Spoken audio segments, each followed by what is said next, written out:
टिकोरी प्रजापति जी, मंच पर उपस्थित आदरणीय रविंद्र द्विवेदी शास्त्री जी, आदरणीय हरीश तिवारी जी जो संस्कृत पाठशाला बढ़लगंज के प्रधानाध्यापक हैं, राकेश जी जो ग्राम प्रधान हैं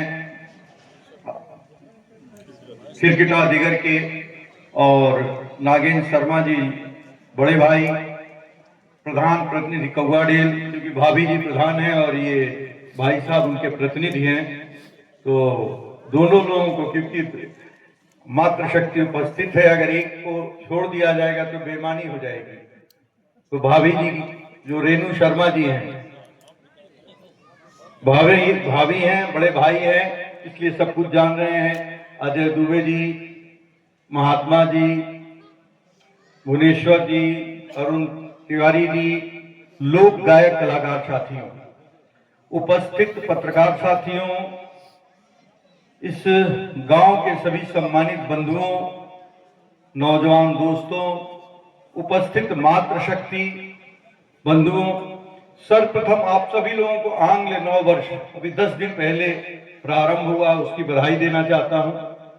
इसके साथ ही साथ अभी 4 से 5 दिन बाद मकर संक्रांति का त्योहार प्रारंभ होगा, जिसको खिचड़ी भी हम कहते हैं, और भगवान सूर्य उत्तरायण की तरफ होंगे और ऋतु परिवर्तन प्रारंभ होगा। तो मकर संक्रांति और खिचड़ी की भी बधाई आप सभी लोगों को अपनी तरफ से देना चाहता हूं इस स्वजन मिलन समारोह में। अभी लोक गायक कलाकार साथी हम लोग बैठे थे तो भगवान शंकर की स्तुति कर रहे थे गीत के माध्यम से। प्रधान जी ने कहा लगता है ये भाजपा का मंच है। हमने कहा नहीं, लोकतंत्र में सहमति और असहमति, जितना महत्व सहमति का है लोकतंत्र में उतना असहमति का है, और लोकतंत्र बिना असहमति के चल नहीं सकता है। जब देश आजाद हुआ, हालांकि ये विषय राजनीतिक होता जा रहा है, स्वजन मिलन समारोह है, लेकिन इस बात को कहना, क्योंकि हमारी बात हुई थी इसलिए मैं इस बात को पूरा करना चाहता हूं। तो सहमत जब देश आजाद हुआ, संविधान सभा की बैठकें हुई, तो उसमें सहमति और असहमत दोनों के स्वर थे, और दोनों के स्वर जो है राष्ट्र प्रेम से प्रेरित थे। कोई भी असहमत का शब्द या असहमत की बात राष्ट्र प्रेम के खिलाफ नहीं थी। लेकिन दुख इस बात से होता है कि वर्तमान समय में असहमत को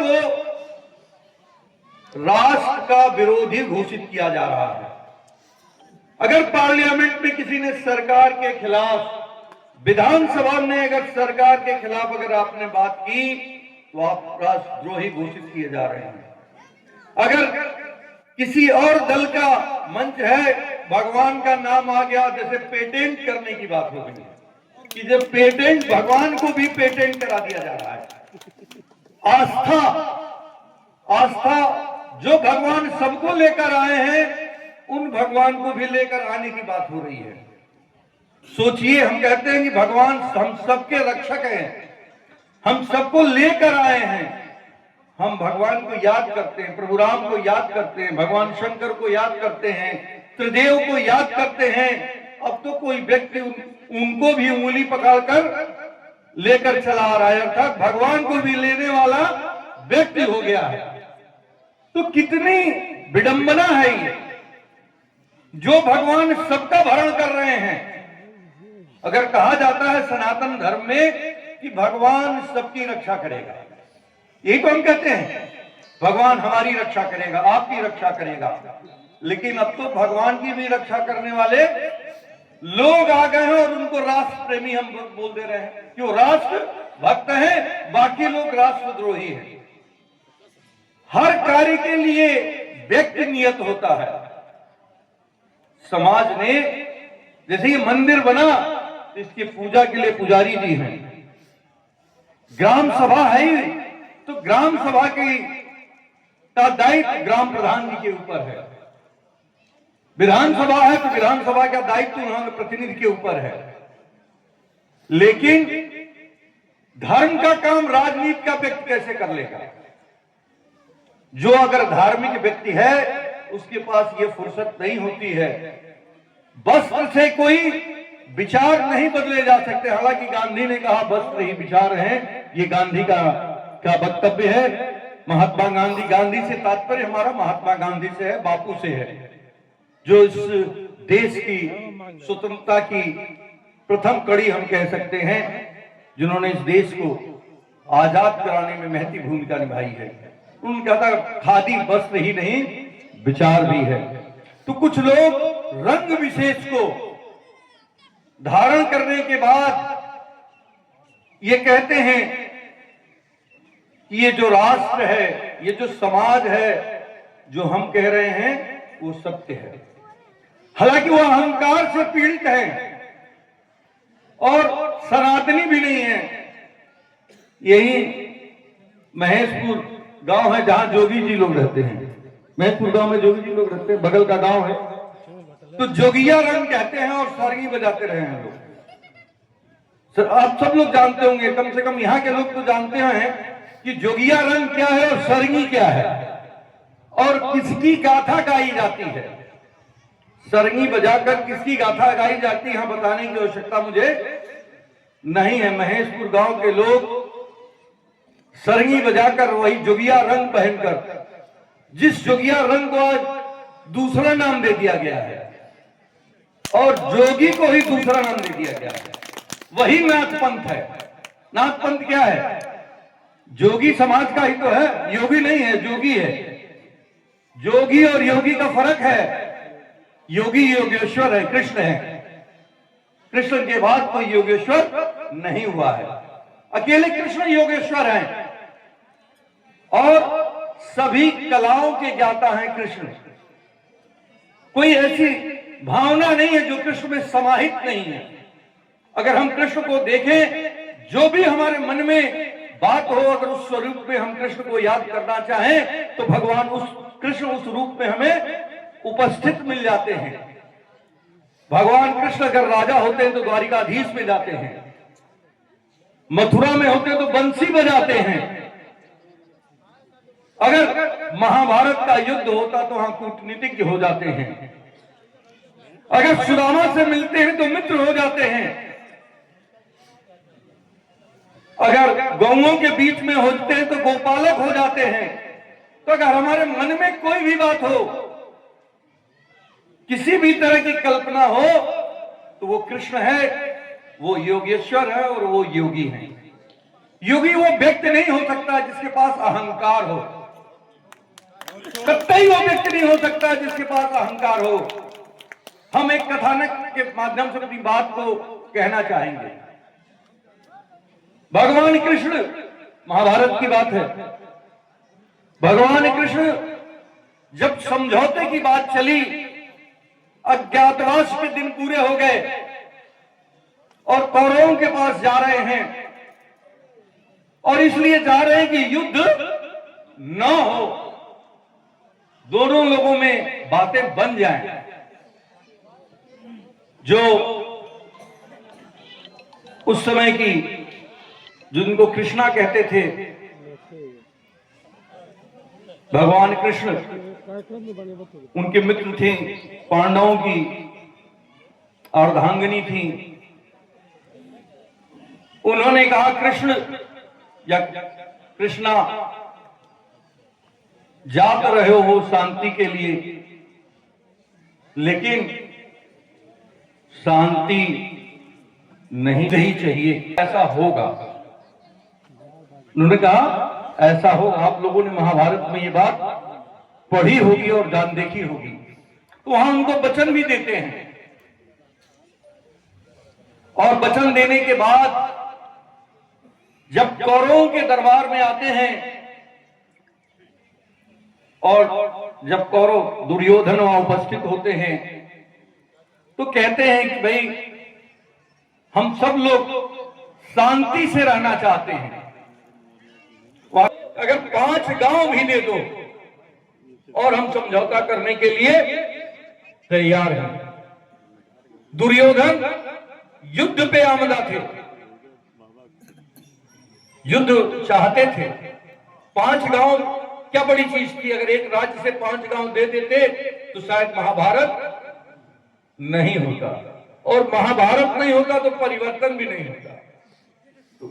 कृष्ण ये जानते थे, योगेश्वर ये जानते थे महाभारत अवश्यंभावी है, लेकिन दोनों की बात उन्होंने वहां पे रखी, और इस बात से वो भली भांति परिचित थे कि दुर्योधन का अहंकार मानने वाला नहीं है, और दुर्योधन उसी को बांधने चला, भगवान कृष्ण को ही बांधने चला, जब उन्होंने अपना विराट स्वरूप का दर्शन कराया और उन्होंने कहा अब तो युद्ध होगा। तो जो ऐसा अहंकार विहीन व्यक्ति होगा, योगेश्वर होता है, वह योगी होता है। बात बात में अब सब कहने वाला व्यक्ति योगी नहीं होता है, ये कहने का मेरा तात्पर्य है। और अहंकार तो भगवान का भोजन होता है, जिसको हम भगवान कहते हैं, हम जिसमें हमारी आस्था होती है। अहंकार अगर देखा जाएगा, हालांकि इन्होंने कहा अब कि मंच राजनीतिक होता जा रहा है, तो निश्चित रूप से मंच राजनीतिक नहीं होगा।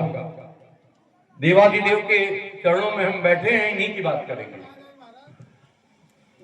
और जहां तक अहंकार की बात आती है, भगवान राम की बात आती है, आचार्य रावण की बात आती है, हम आचार्य रावण कह रहे हैं। ब्रह्मा के परिवार से थे आचार्य, पुलत्स्य और विश्वश्रवा के पुत्र थे। ज्ञान अपार था, ब्रह्मा के परिवार से थे तो ज्ञान भी था, आचार्य भी कहे जाते थे, और भगवान राम के पुरोहित भी थे। आचार्य रावण भगवान राम के पुरोहित भी थे, रामेश्वरम की स्थापना भी की थी। भगवान राम को अगर आचार्य चाहिए था तो शैव और वैष्णव उस पूरे क्षेत्र में एक ही था, और वो कौन थे? आचार्य रावण थे, जो शैव और वैष्णव दोनों पद्धति के ज्ञाता थे, ब्रह्मा की संतति थे। तो अहंकार वहां था। राम में और रावण में क्या अंतर था? उन्हें राम को अहंकार का ज्ञान था और रावण को ज्ञान का अहंकार था। यही राम और रावण का मोटा अंतर हो जाता है। तो जिसके पास अहंकार होगा वो लोकतंत्र में उसका स्थान नहीं होगा।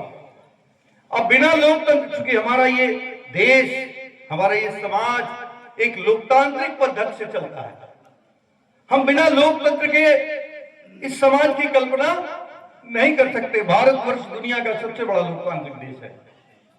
हम जो भी बात कहते हैं सहमति और असहमति से कहते हैं।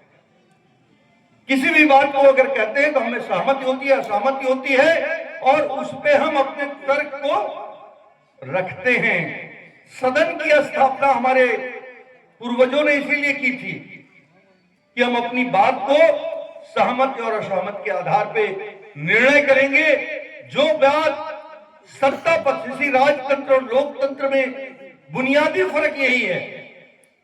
राजतंत्र में राजा की आज्ञा प्रमुख होती है, जैसे आजकल वर्तमान में हो गई है कि जो राजाज्ञा हो गई उसको आप हटा नहीं सकते, और बहस के द्वारा या तर्क के द्वारा अपनी बातों को रही नहीं रखते। तो ये राजाज्ञा हो गई, ये राजतंत्र हो गया।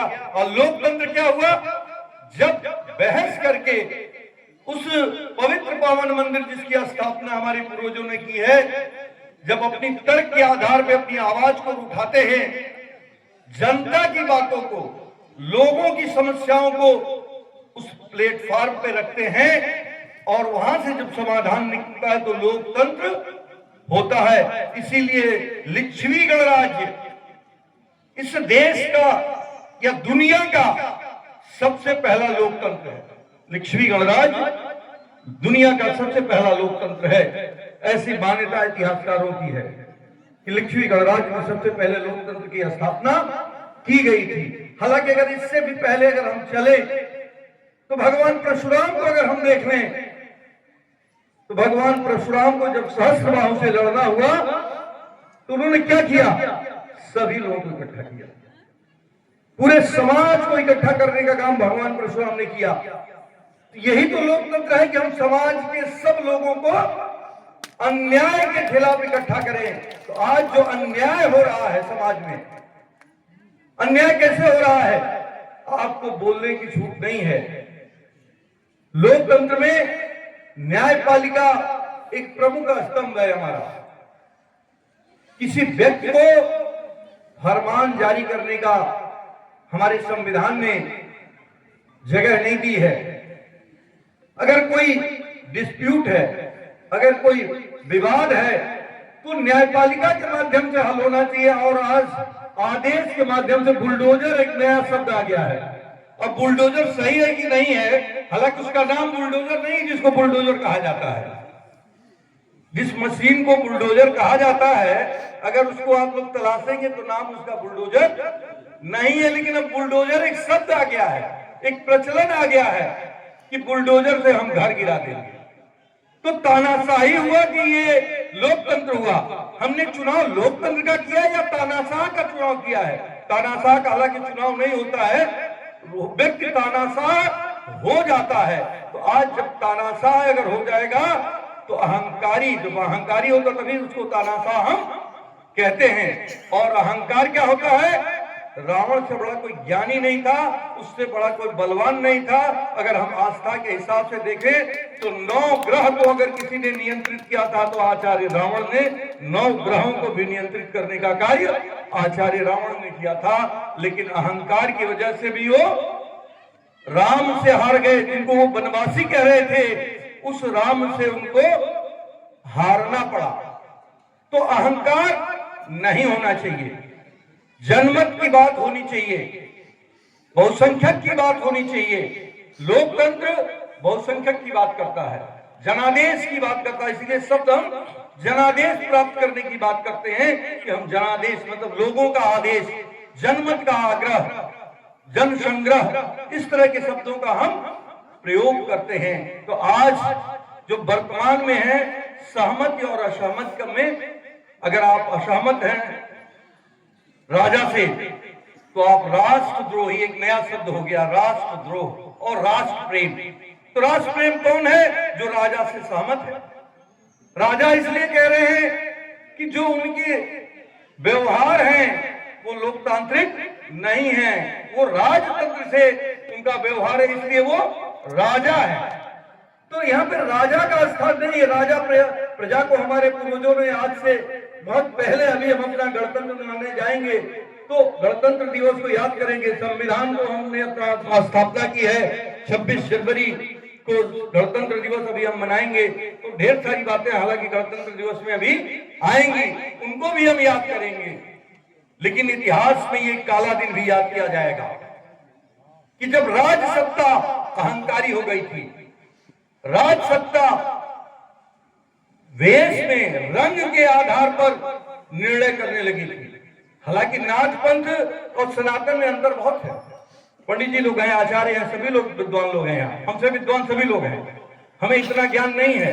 लेकिन नाथ पंथ सनातन के खिलाफ पैदा हुआ है और इस्लाम के करीब है। नाथ पंथ इस्लाम के करीब है। कैसे करीब है? कोई भी नाथ पंथ में व्यक्ति, देखिए, जो सनातनी होता है वो यज्ञोपवीत को धारण करता है, वो तिलक को धारण करता है, वो शिखा को धारण करता है, वो अंतः वस्त्र को धारण करता है, तब वो सनातनी होता है। आपने भी गीत गाए, भोले शंकर के गीत गाए, काशी बाबा, बाबा विश्वनाथ के गीत गाए। तो सनातनी कौन, किसको कहते हैं? जो ये धारण करता है बिना शिखा के। आप किसी को सनातनी मानते हैं क्या? यज्ञोपवीत अगर धारण नहीं किया तो उसको सनातनी मानते हैं क्या? अगर तिलक नहीं लगाया तो उसको हम सनातन स्वीकार नहीं करते हैं। और नाथ पंथ में सबकी मनाही। अगर कोई ये कह दे कि ऐसा नहीं है तो हम अपनी बात को वापस ले लेंगे। नाथ पंथ में ये तीनों चारों चीजों की सबसे पहली बात तो अंतः वस्त्र ही नहीं धारण करते हैं और बिना हमारे वहां पिछोटा पहने कोई धार्मिक कार्य होता ही नहीं है। तो आज की जो वर्तमान स्थिति है, अहंकार को आपको हराना है। जो राजा अहंकारी हो गया है, अहंकार को हराएंगे कि नहीं हराएंगे? व्यक्ति को नहीं हराना है, अहंकार को हराना है, अहंकार को पराजित करना है। जिस दिन हम अहंकार को पराजित कर लेंगे, इस समाज की उन्नति अपने आप हो जाएगी। क्योंकि जब तक अहंकारी रहेगा, क्योंकि उस व्यक्ति को उस समाज के बारे में ज्ञान नहीं है। यह गंगा जमुनी तहजीब का देश है। यहाँ हर लोगों ने अपनी शहादत दी है इस देश के लिए। इस देश में हर समाज के लोगों ने शहादत दी है, तब ये देश राष्ट्र बना है।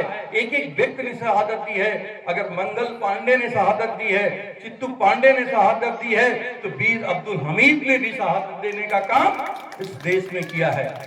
तो कोई ऐसा नहीं है, अगर चौरी चौरा को अगर आप देखें तो उसमें जाति धर्म से उठकर लोगों ने देश के लिए लड़ने का काम किया था।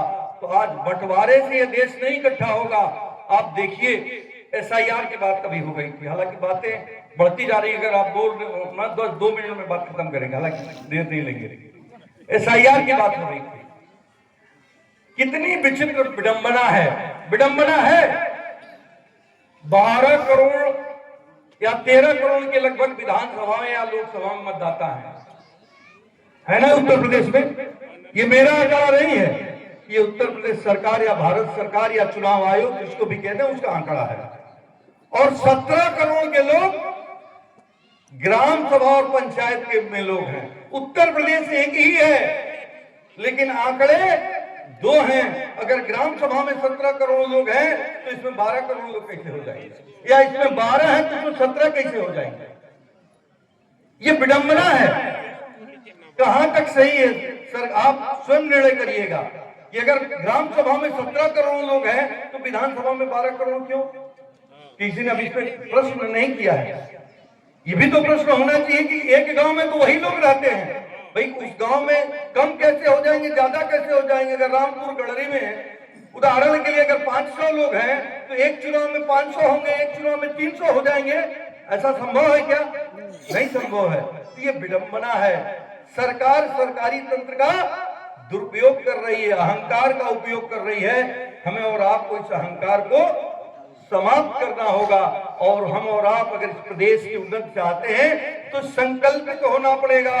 इस मकर संक्रांति के अवसर पर, इस आंग्ल वर्ष नव वर्ष में, कि हम संकल्पित हों कि हम इस राष्ट्र को, इस प्रदेश को एक सहमति और असहमति के आधार पर एक नई दिशा देने का काम करेंगे।